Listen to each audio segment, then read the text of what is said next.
So Alex Okafor strained his hamstring, the other hamstring.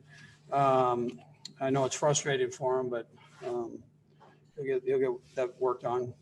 And then Schwartzy, Mitch, his back was bothering him, and we were able to get him out of there, and had some guys on the offensive line step up. I was proud of those guys and the job they did, as I was of the football team. I thought the guys came in here against a heck of a Buffalo team. Weather conditions were a bit ugly, and they just bared down. And so defensively, Spags had a great game plan. I thought the boys executed it, just did a great job with it. You take away the penalties, and the yardage is less than obviously what we had there. But I just thought the guys bared down against what I think is, like I said, a real good offense and very well coached football team. Sean does a heck of a job. So, and then offensively, Clyde, you got to take your hat off to the young kid. I mean, he stepped up, and I thought he did a nice job running the ball. And D-Rob had a couple of huge plays for us, in the throw game. Pat had a good solid game too, and did a nice job. He didn't have quite as many throws as he normally does, but Clyde was able to fill in the blanks there and run the ball, as did all the running backs. They all had an opportunity tonight, so I thought they did a good job. Anyways, and then special teams I thought was solid. So all in all, a good win against what I think is a good football team. And they're banged up a little bit. They play a lot of games here, and so in a short period of time. So we'll probably have a chance to see them again somewhere down the road, and they'll be healed up by then. Anyways, time's yours. Let's go first to Sam McDowell. Go ahead, Sam. Andy, with the running game, was that something you had anticipated coming into tonight? Was it weather related, or was it just sticking with what was working?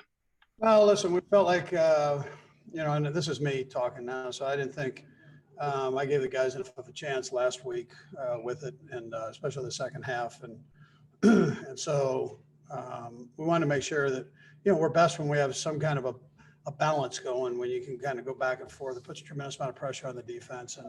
And so we were able to do both, and we felt like we needed both in this game. So. Let's go next to Nate Taylor. Go ahead, Nate. Hey, Andy, wanted to ask you about the reasoning of starting Daniel Kilgore tonight, and then your impressions in his first real consecutive amount of snaps of Nick Allegretti. Yeah, so listen, Austin's been powering through a tender knee, and we thought it was a chance to kind of back up for him and just let him, he was still out there and did his thing, but just to heal up a bit and listen, Kilgore, he did a nice job. He's a good football player. He's played a lot of football. Who's your Allegretti? Yeah, I thought he did a nice job too. So good, solid game. I'll look to see the tape and see how he did from there. But I thought, it looked like the offensive line. Rimmer's kicked out. He started guard, kicked out to tackle. So we had a lot of moving pieces there. Tribute to Coach Heck and the job that he does, moving people around in practice. And the guys didn't really flinch. They just jumped in and went. So. Go next to Adam Teicher. Go ahead, Adam.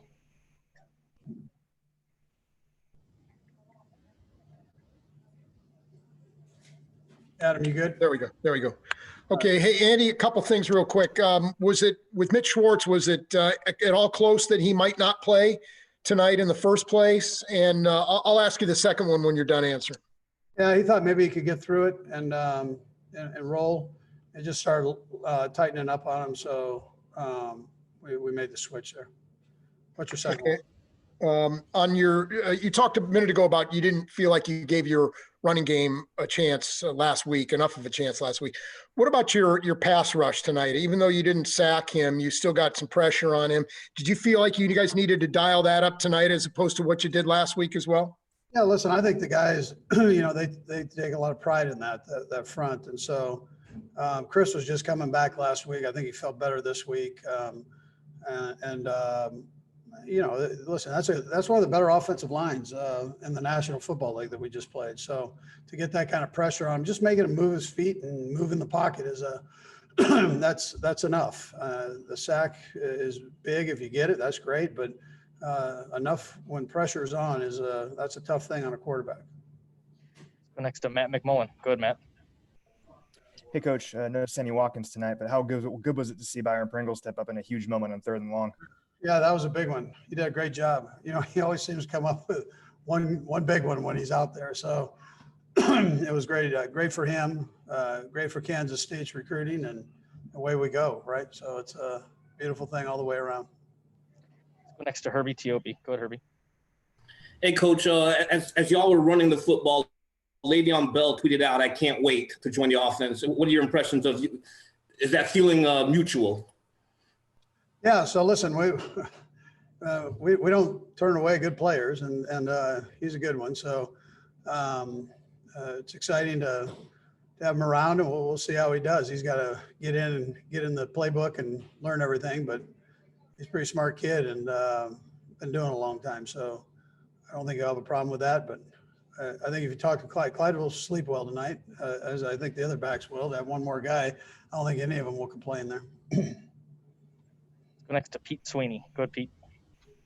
Hey, Coach, congrats on the win and game plan. Just to follow up to what Herbie was getting at, this was the story of Kansas City. How did you estimate that Clyde handled the news en route to what was the best game of his young career? Yeah, listen, I thought he did a nice job. I mean, real nice job, and I thought he handled the news well. I think they've actually talked before before anything ever happened. So there was a little communication that I think took place, and so I think that's healthy. And so but anyways, he took it fine. I mean, obviously he came out, played pretty good, so that was a good thing. We've got time for 2 more. We'll go Sam and then Aaron. Go ahead, Sam. Hey, Andy, I sort of alluded to this a little bit, but it looked like Clyde obviously had a great game, but the run blocking was terrific as well. I'm just wondering, was there a tweak that you guys made, or was that something that you thought you could get the Bills with going into this? Well, listen, I mean, we felt it would work. I mean, I'm not going to tell you we didn't feel it would work, but you never know until you get in there. So Coach Heck does a nice job with Corey Matei putting that together. And you know, I hope if we can run out a few more games like that, I might be able to get on your wall right there. We'll go last to Aaron Ladd. Go ahead, Aaron. You touched on it a little bit in your opening statement, but 10 penalties last week and then 8 today. Is there something that you're seeing that's leading to that, and how do you get it cleaned up? Yeah, I mean, listen, we're always working on it.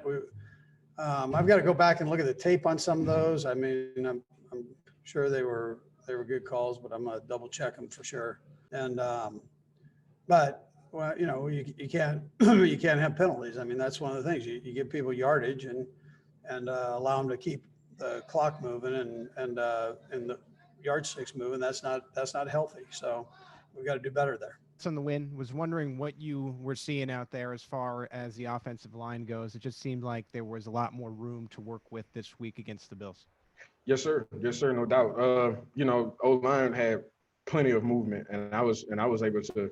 I mean, as far as my reads throughout the week, everything looked like the way we practiced. So it came easy, and I mean, as far as you've seen, the O-line was hyped up. So as long as they're hyped up, we're gonna keep rolling. Go next to Nate Taylor. Go ahead, Nate. Hey, Clyde, career day for you. Just what does it mean to have this type of a performance responding to your first loss in your career? And then secondly, Coach mentioned that you have talked to Le'Veon since he joined the team. I just want to know what that conversation was like before playing tonight. Yes, sir. You know, as far as responding from last week's loss, I mean, it was the mindset, and ultimately everybody knows when it comes to football, it starts up front, and the O-line did their job. They made things move. They made everything easier for me. So ultimately, it's not just me. This is a career day for not just me, but the entire O-line. And then, you know, talking to Le'Veon, he's, you know, another guy coming in, another piece to the puzzle. So ultimately, from here, I just feel like we can only go up. You know, Le'Veon, you know, guys older than me. I'm still in my rookie year. So ultimately, anything that I can do to pick his brain and gain any knowledge from him, I'm there for it. So as far as us talking, it was a quick conversation, but ultimately, we know he'll be in the building next week, so I'll be able to talk to him more in person. Let's go next to Sam Mellinger. Go ahead, Sam. Hey, Clyde, can you walk me through the process of just running behind so many different moving parts in front of you on the offensive line? Do you change your attacks? Do you change your approach? How do you do that? It's ultimately based on the play call, and then the scheme. It's the scheme of the offense. It was something that I was able to do as far as college. If we want to go back to last year, just having tight ends and fullbacks come across my face and receivers come across my face as far as certain blocks that we need to make happen. And ultimately, it's our scheme.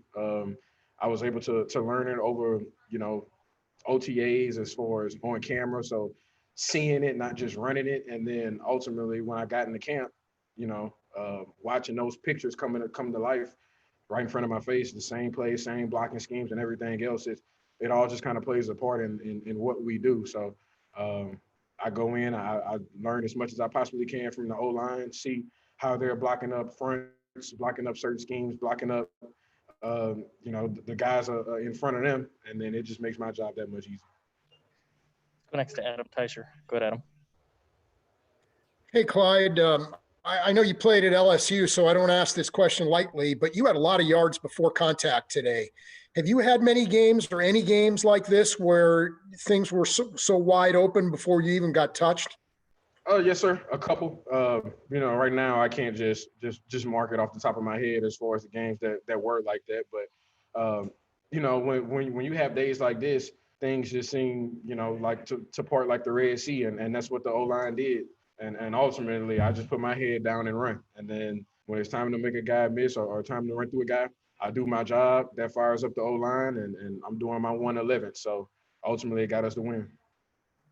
We've got time for a couple more guys. We're going to go Sam McDowell and then Aaron Ladd. Go ahead, Sam. Hey, Clyde, you're certainly aware of the way teams are trying to defend you this year offensively. Because of that, do you sort of feel the responsibility that you've got to have things going, to prevent teams from finding an equation to slow you guys down? Ultimately, I just have to be accountable for my job. I can't do, all everybody else's job. Like I said, I do my 111th, and if I do my job, that's all I can be accountable for. So the best ability is accountability, and that's what I do. We'll go to Aaron Ladd for the last one. Go ahead, Aaron. Well, when we spoke with EB earlier in the week, he said y'all had a conversation about just getting 1% better each and every time. I'm curious where you feel like you've gotten better from week one up until now. With us having this conversation this past week, it was something that he told me to make sure I just have 3 things written down each week, and ultimately, as far as the conversation I had in between, well, me and EB had, my job this week between me and him was finishing, and ultimately I feel like I did that this week as far as my 1% of getting better. I'm just wondering, from your perspective, knowing that Josh likes to scramble and extend plays out of the pocket, just what worked well for you guys to, one, keep him in the pocket and then stay tied to the Bills' skill position players? Well, for the linebackers and DBs, our main focus is when you extend the downs, just to stay on the receivers, pass them for the duration of the down. And we got guys up front, pass rushers that knows how to play this type of quarterback. We've done it before, so we pretty experienced at playing guys like this. Let's go next to Herbie T.O.P. Go ahead, Herbie. Hey, Damien, good to see you. 7 explosive plays last week, just 1 tonight against Buffalo. What went into the defensive game plan to stop in Buffalo, and how gratifying was this defensive performance, especially coming off of last week? It was really gratifying. We worked really hard, but no one panicked from last week. We just got our game plan together and went out there and handled our business like normal.